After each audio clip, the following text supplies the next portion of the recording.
Hello guys, Prince classes के online channel पर आप सभी का हार्दिक स्वागत एवं अभिनंदन। दोस्तों, आज हम बात करेंगे सत्तू श्रेणी भर्ती परीक्षा 2025 की। मित्रों, अब की बार हमने कसम खा रखी है कि अब की बार साइंस और मैथ के अंदर 100% रिजल्ट मिलने वाला है। साइंस और मैथ के अंदर, साइंस में 5 सवाल और मैथ के अंदर 15 सवाल, टोटल आपके सवाल आएंगे 20। साइंस और मैथ के 20 सवाल, 20 में से 20 मित्रों इसी क्लास से आने वाले हैं। इसलिए आप आज से ही ज्वाइन कर लो 2020 टेस्ट सीरीज। हर दिन आपको मिलेंगे 20 सवाल साइंस के और 20 सवाल मैथ के। प्रत्येक सवाल महत्वपूर्ण है, ध्यान से पढ़ना है और फिर आपको क्या करना है, आंसर देना है। जी हाँ दोस्तों, पहला सवाल आपके सामने इस प्रकार है। सर्वप्रथम मानव ने निम्नलिखित धातु का उपयोग किया था। यानी सबसे पहले मानव ने किस धातु का उपयोग किया था? सोना का, चांदी का, तांबा का या लोहा का? मित्रों, आपको आंसर बताना होगा कि मानव ने सर्वप्रथम किस धातु का उपयोग किया था। मित्रों, आपका आंसर होना चाहिए तीसरा, थर्ड ऑप्शन आपका सही है, तांबा का। मानव ने सर्वप्रथम तांबे धातु का उपयोग किया था। अगला नेक्स्ट सवाल आपके सामने इस प्रकार है। प्रत्येक सवाल महत्वपूर्ण है मित्रों, आपको लास्ट तक सवाल को देखना होगा। अगला सवाल मित्रों आपके पास में है, कौन सी धातु मुक्त अवस्था में पाई जाती है? पहला तांबा, लोहा, जस्ता या सीसा? मुक्त अवस्था में पाई जाने वाली धातु कौन सी है? आपको ध्यान होना चाहिए कि तांबा है जो मुक्त अवस्था में पाया जाता है। पहला ही ऑप्शन आपका करेक्ट है। इनके साथ साथ में दो और धातु का नाम याद रखना होगा जो मुक्त अवस्था में पाई जाती है। पहली धातु है तांबा, दूसरी सिल्वर और तीसरी धातु है सोना Au। ये तीनों धातु क्या है, मुक्त अवस्था में पाई जाती है। नेक्स्ट सवाल आपके सामने इस प्रकार। मित्रों, इस चैनल पर नए हो तो वीडियो को लाइक शेयर सब्सक्राइब जरूर करें। थर्ड क्वेश्चन आपके सामने इस प्रकार है। लोहा किससे उद्धारित किया जाता है? यानी लोहे का एक्स कौन सा है, ये आपको बताना है। अर्जेंटाइट, सिंगरप, हेमेटाइट या मेलाकाइट? मित्रों, आपको पता होना चाहिए कि लोहे का जो एक्स होता है, एस होता है जिसे लोहा हमें प्राप्त होता है, वह होता है सेकंड ऑप्शन आपका सही है, हेमेटाइट। मित्रों, सेकंड ऑप्शन आपका करेक्ट है, हेमेटाइट। ये आपका दूसरा आंसर सही है। आगे हम बात करेंगे चौथे सवाल की। 10 मिनट या 12 मिनट लिए जाएंगे और प्रत्येक 20 सवाल आपके महत्वपूर्ण करवाएंगे। सवाल वहां से ही पूछे जाएंगे एग्जाम के अंदर। 18 कैरेट सोने में होता है 50% सोना, 18% सोना, 60% सोना या 75% सोना? मित्रों, कौन सा ऑप्शन सही होगा, जरूर कमेंट बॉक्स के अंदर आपको आंसर देना चाहिए। मित्रों, आपको ध्यान है कि 24 कैरेट बराबर होता है 100% सोना। 100% यहाँ पूछा गया है 18 कैरेट, और 18 कैरेट के लिए आपको क्या करना होगा मित्रों, यहाँ x% रख दो। क्या रख दो? x%। तो आपके पास में कुछ इस प्रकार हो जाएगा। आगे x बराबर 18 गुणा 100 बटा में लिखोगे 24, तो आंसर आएगा 75%। तो आपके पास में आंसर कौन सा सही होगा मित्रों? 4 ऑप्शन करेक्ट है, 75% सोना आपका आंसर करेक्ट है। आगे हम बात करेंगे 5वें सवाल की। प्रत्येक सवाल महत्वपूर्ण है, किसी ना किसी एग्जाम में पूछे गए हैं और वापस पूछे जाएंगे। इस 20 सवाल में से एक सवाल आपके जरूर आएगा सत्तू श्रेणी भर्ती परीक्षा के अंदर। निम्नलिखित में से कौन सा प्रदूषक इलेक्ट्रोप्लास्टिक उद्योग से निकाला गया है? जस्ता, तांबा, सीसा या क्रोमियम? मित्रों, 5वें सवाल का आंसर होगा पहला, जस्ता। जो भी विद्यार्थी पहला ऑप्शन दे रहे हैं जस्ता, उनका आंसर करेक्ट है। नेक्स्ट सवाल आपके सामने सट्टा इस प्रकार है। प्रत्येक सवाल महत्वपूर्ण है, आपको आंसर देना है। मित्रों, बॉक्साइट एक्स है लोहे का, जिंक का, टीन का या एल्यूमिनियम का? आपको पता होना चाहिए कि जो बॉक्साइट है वो एल्यूमिनियम का एक एस्क है। 4 ऑप्शन आपका करेक्ट है। अगला क्वेश्चन 7वां आपके सामने कुछ इस प्रकार है, ध्यान से पढ़कर आंसर देना होगा। मित्रों, 7वें सवाल में कहा गया है कि मोती मुख्य रूप से बना होता है कैल्शियम ऑक्सीलेट से, कैल्शियम सल्फेट से, कैल्शियम कार्बोनेट से या कैल्शियम ऑक्साइड से? आपको ध्यान होना चाहिए कि जो भी छोटे छोटे जीव है उनके मुलायम टिश्यू होते हैं, मां पैदा होता है क्या, मोती। और वो क्या है, मोती एक प्रकार का कैल्शियम कार्बोनेट है। थर्ड ऑप्शन आपका करेक्ट है। आरएस में पूछा गया 2009 के अंदर। अगला 8वां सवाल आपके सामने इस प्रकार है, प्रत्येक सवाल का आंसर आपको देना होगा।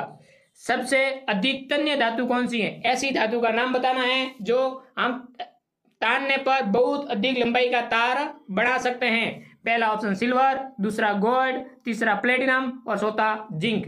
मित्रों आपका आंसर होगा दूसरा गोल्ड। गोल्ड सबसे अधिक तन्य धातु है। आगे हम बात करेंगे नेक्स्ट सवाल की। 9वां क्वेश्चन आपके पास में इस प्रकार है। प्रत्येक सवाल को ढंग से पढ़ना है, फिर आंसर आपको देना है। निम्नलिखित में से कौन सा अम्लीय एवं क्षारीय दोनों का व्यवहार दर्शाता है? एल्यूमिनिया, सोडियम हाइड्रोक्साइड, एल्यूमिनियम को कहते हैं aluminium oxide, sodium oxide, carbon dioxide और पोटेशियम हाइड्रोक्साइड। मित्रों अम्ल और क्षार दोनों की तरह जो भी व्यवहार दर्शाता है उसे कहते हैं उभयधर्मी। क्या कहते हैं? उभयधर्मी। और उभयधर्मी की तरह व्यवहार करने वाला यौगिक है एल्यूमिनियम ऑक्साइड। पहला ही ऑप्शन आपका करेक्ट है। अगला क्वेश्चन 10वां आपके सामने इस प्रकार है।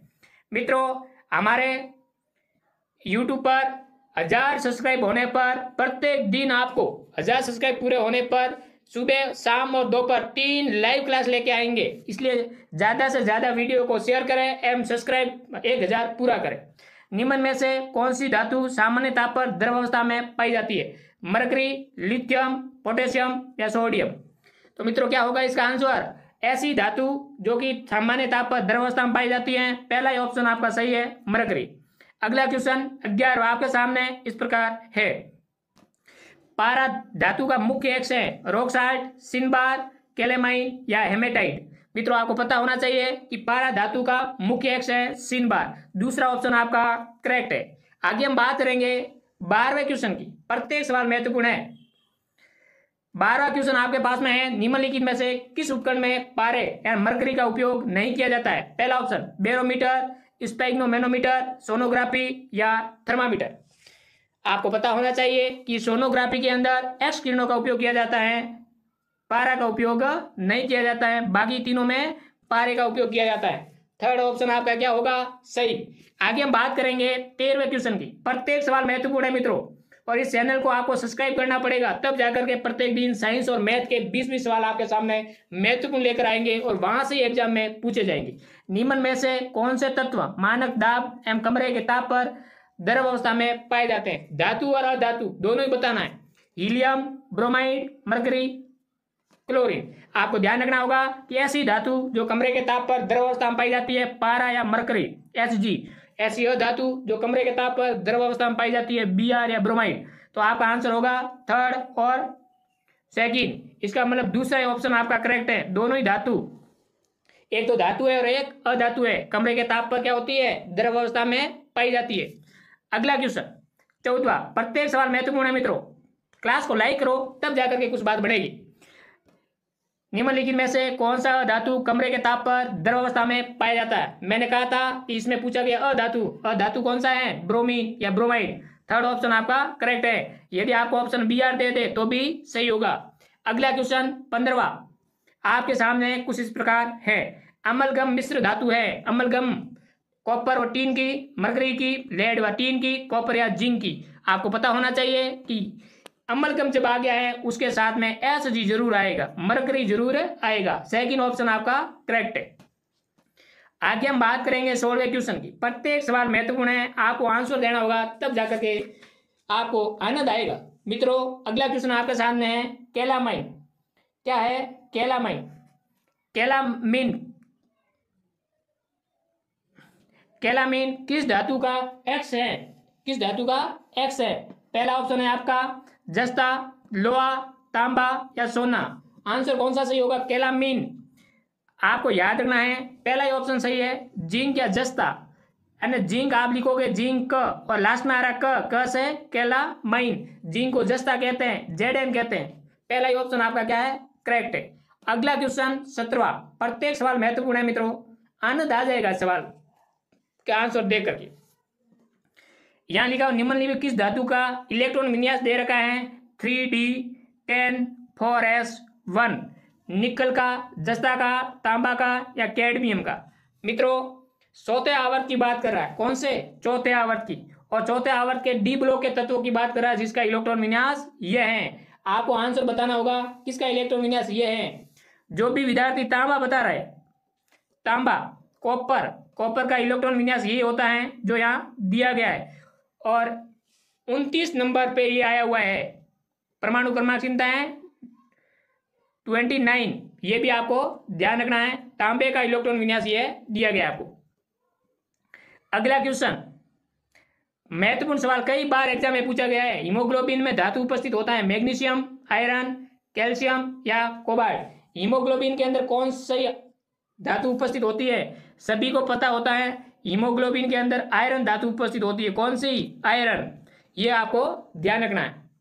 अगला क्वेश्चन 19वां महत्वपूर्ण सवाल आपके सामने इस प्रकार है, निम्नलिखित में से कौन अधिक ताप पर ऑक्सीजन के साथ में क्रिया नहीं करते हैं? अधिक ताप पर भी क्रिया नहीं करते हैं। सोडियम, एल्यूमिनियम, कॉपर या सिल्वर। इन चारों धातु में से उस धातु का नाम बताना है जो अधिक ताप पर भी ऑक्सीजन के साथ में क्रिया नहीं करती है। उस धातु का आपको क्या करना है? नाम बताना है।